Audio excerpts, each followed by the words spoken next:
أعوذ بالله من الشيطان الرجيم بسم الله الرحمن الرحيم وصلى الله وسلم على نبينا محمد وعلى آله وصحبه ومن والاه bokki jullit yi bokki téléspectateurs yi noo ngi ñëw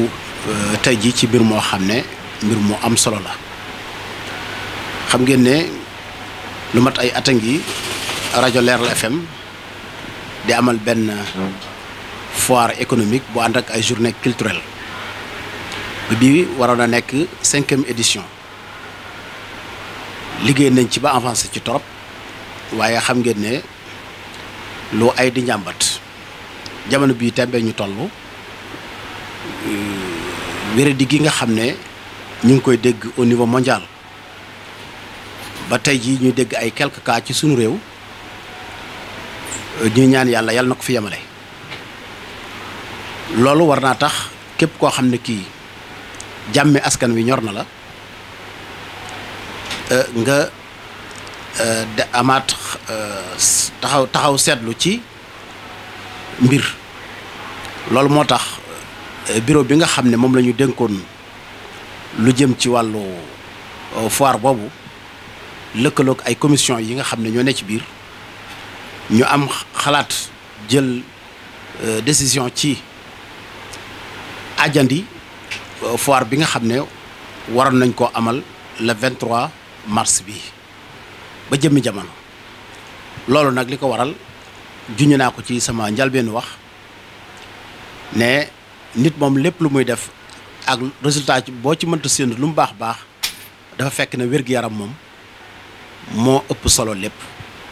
te nag lépp loo xam ne lii day tax réew mi walla wér-di gi wàññeeku dellu ginnaaw lépp lu war a tax mu am rek loolu nit ki war naa sacrifier wu def ko ba tax na daal Leeral FM ak bureau bi nga xam ne moo doon saytu loolu commission yi ñoo ngi jéggalu mboolem ñi nga xam ne amoon nañu habitude di xaar foire bi comme ni mu daan amee ci at yi jiitu mi ngi jéggalu bu baax askan wi di jéggalu partenaires yi nga xam ne wax dëgg yàlla engagé woon nañu avec toute détermination ñu war koo amal waaye nag yàlla jaam ak pexeem yàlla ak dogalam donc loolu moo tax teyit buñ ko xoolee ci wàllu lislaam yonent bi alayhi salaatu wasalaam dafa wax ne su ngeen déggee ida sami'tumu taa'una bi ardin fala tadxuluha wa ida waqaa bi ardin wa antum fiha fala taxruju minha su ngeen déggee mbas fi barab bu leen fa dem su amee fi barab fekk yéen a nga fa bu leen génn kon loolu ay mesure la yoo xam ne l'islam defoon na ko jëloon na ko bu yàgg a yàgg ci yu nu mel su daan am kon nag képp koo xam ne kii yaa ngi dox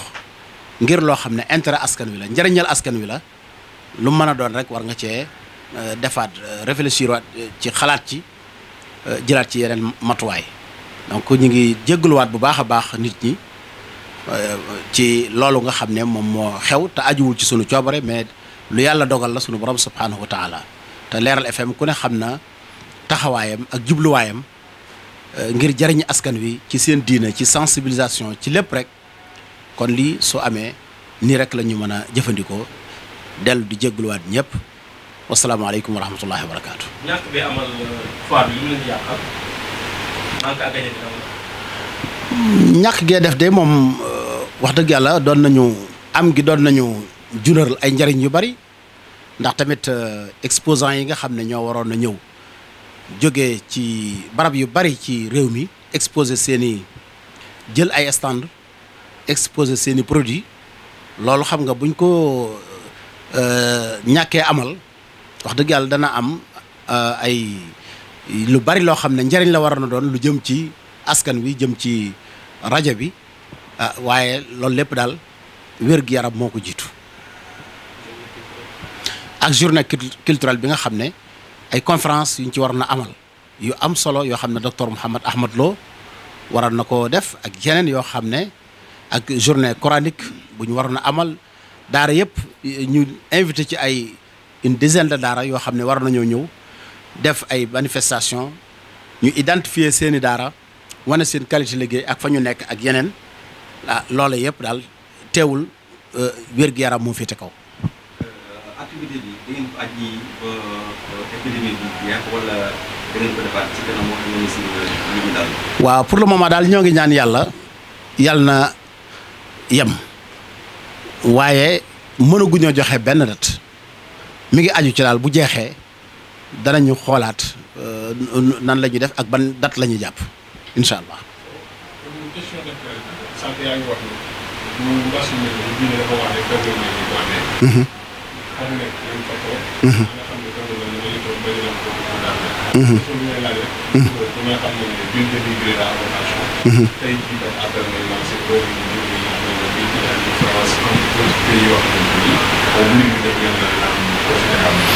waaw xanaa rek ñu tënku ci en tant que ab julit ñu tënku ci loolu nga xam ne yonent bi alayhi salaatu wasalaam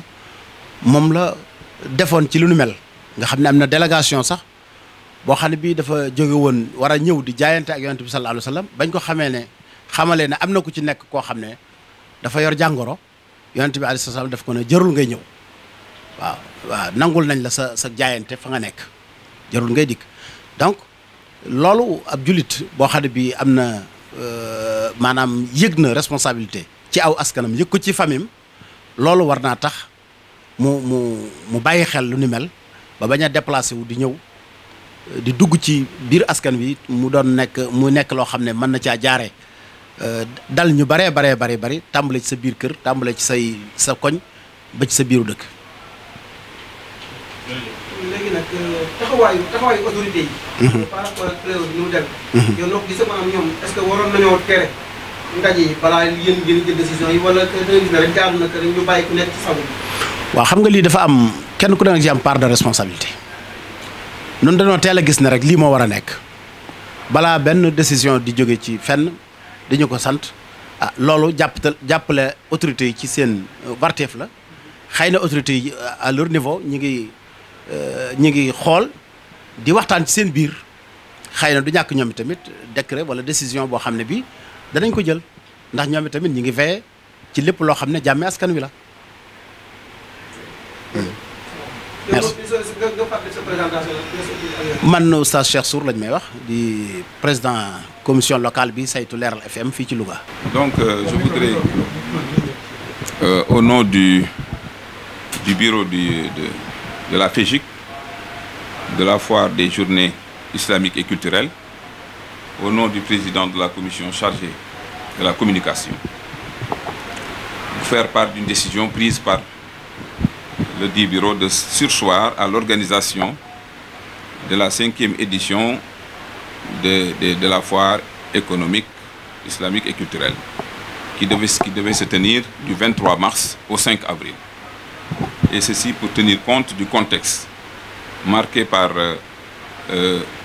la propagation de la maladie qu'on appelle le coronavirus, dont la dangerosité exige de tout le monde que les responsabilités soient prises. Et c'est pour cela que le bureau s'est réuni après concertation avec les différentes commissions pour reporter sine die la tenue de cette 5e édition des foires économiques et culturelles. Quel est le manque à gagner? Il y a un manque à gagner, il y a un impact. Quand on reporte une manifestation qu'on a préparée pendant près d'1 an, avec toutes les dépenses qu'on avait engagées, donc il y a forcément un manque à gagner. Mais compte tenu du fait qu'il s'agit d'une question de santé publique, donc c'est l'intérêt général qui doit primer. Donc nous devons tenir compte de tout cela et savoir qu'en fait c'est une prescription divine enseignée par le prophète Mohammed. Et c'est plus conforme aussi à la volonté des pouvoirs publics d'éviter les rassemblements qui peuvent contribuer à la propagation du virus. Voilà, donc l'impact, il y a un impact réel, donc nous avons engagé des dépenses, mais nous allons tenir compte de tout cela, informer les partenaires, n'est-ce pas, en tenant compte du parallélisme des formes, mais aussi continuer à jouer le rôle qui doit être celle de la radio Leral FM, qui avait pour objectif, à travers l'organisation de cette manifestation,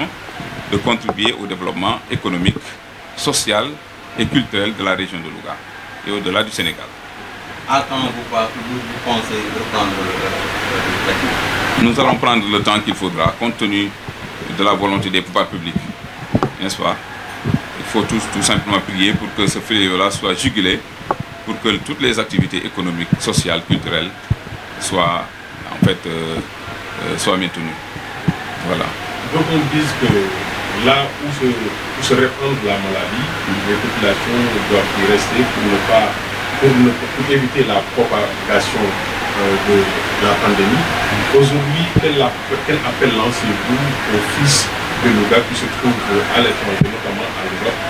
d'autant plus que vous êtes sans savoir que Louga est une ville à vocation d'immigrer. C'est ça. Louga est une ville à vocation d'immigration. Par conséquent, nous rappelons, nous réitérons l'appel du prophète Mohammed qui avait enseigné qu'il y a une pandémie, il faut rester. Ceux qui sont dans cette zone doivent rester et éviter. On doit éviter, prendre des mesures préventives, comme l'État l'a exigé aussi. Donc, et la radio FM va jouer son rôle, de sensibilisation, parce que la sensibilisation est importante. Donc, on va continuer à sensibiliser, parce qu'on devait prendre aussi cette tribune-là pouvait nous permettre quand même de jouer le rôle qui est celle de la radio, d'informer, de sensibiliser, pour qu'on puisse vaincre ce fléau. Présenté. Voilà, moi c'est Chersel, je suis le secrétaire général de la Chambre de commerce de Louga, mais aussi la Chambre de métier. Il y a tous les membres du dispositif d'appui qui sont partenaires de la radio LER FM. Il y a les collectivités territoriales et les entreprises aussi. Donc c'est tout un ensemble. Et quelle est votre réaction par rapport à l'État qui devait peut-être prendre ses responsabilités à interdire les manifestations des gens? Quel est votre mot par rapport à cette situation-là? Donc l'État doit prendre ses responsabilités. Ça, c'est une prérogative régalienne de l'État que d'interdire, de prendre des dispositions pour interdire les regroupements. Ça, il revient à l'État de le faire. Mais il ne revient pas, ce n'est pas la responsabilité des particuliers. Mais ici, à la radio LER FM, compte tenu de la responsabilité, nous avons jugé nécessaire de prendre les devants pour reporter sine die cette manifestation qui est d'une importance capitale quand même pour la région de Louga et pour la ville de Louga en particulier. Merci. Merci.